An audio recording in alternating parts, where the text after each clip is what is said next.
Joined by the worn-out Jalen Sherrod. Jalen, 27 points. That is a career high. 21 of those in the second half. You guys turned over Washington State 3 times in the last 61 seconds. A full end-to-end effort. Congratulations. Thank you. This was a big win. I told Coach Jay before, it's like a year of first. You know, we never swept Washington State back-to-back and twice in the season. So that was my mindset going into this game, just trying to get it and keep the first going.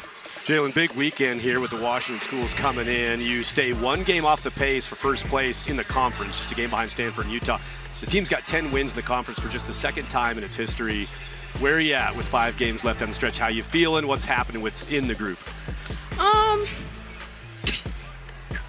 I'm just proud of this team, man. I don't think anybody outside of us knew what we could be, and I'm just glad that we stuck to it. We believe in each other, and everybody just kind of meshed together in a way that I don't think a lot of people saw.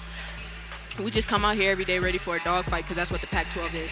Well, there's Jalen Sherrod. What a season she is having for the Colorado Buffaloes as our Thad Anderson caught up with Jalen, who, by the way, ends up with those performances against Washington State and Washington, being the Pac-12 Player of the Week. Back in the Stampede, voice of the Bus, Mark Johnson. Mentioned before the break, there was the reunion for the 1993 Elite 8 team. Of course, Shelly Sheets, one of our own, was on that team. Seal Berry, the legendary coach, led that team to the final 8 teams in the country, and she joined Thad on the television broadcast on Sunday versus Washington. Powered by Ford. Cars, trucks, and SUVs built for America. Built Ford proud.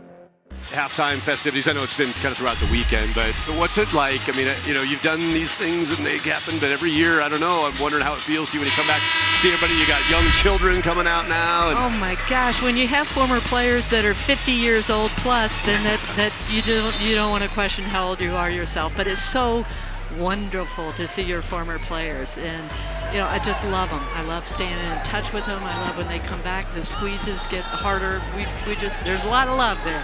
You know, I don't know if there's a moment from, in particular, we're talking about that 93 team. I mean, when you think back to that experience for you as a coach, are there things that pop out in your mind, or is it just a bigger, broader piece of work? You don't really think of the wins and losses as much as you do the relationships, and the fact that so many of those former players are back here this weekend kind of is a testimonial to the fact that they really love CU and love their teammates and want to get back together any opportunity they have.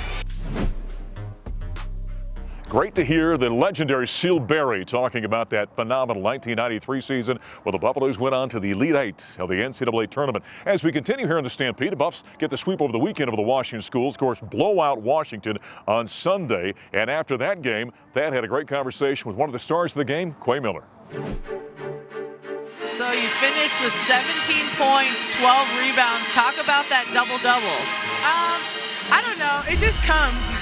It just comes naturally. I try to focus on, you know, just doing whatever I can for my team to get the win. And I'm just trying to be on the glass more for real. So you just played your 25th game of the year.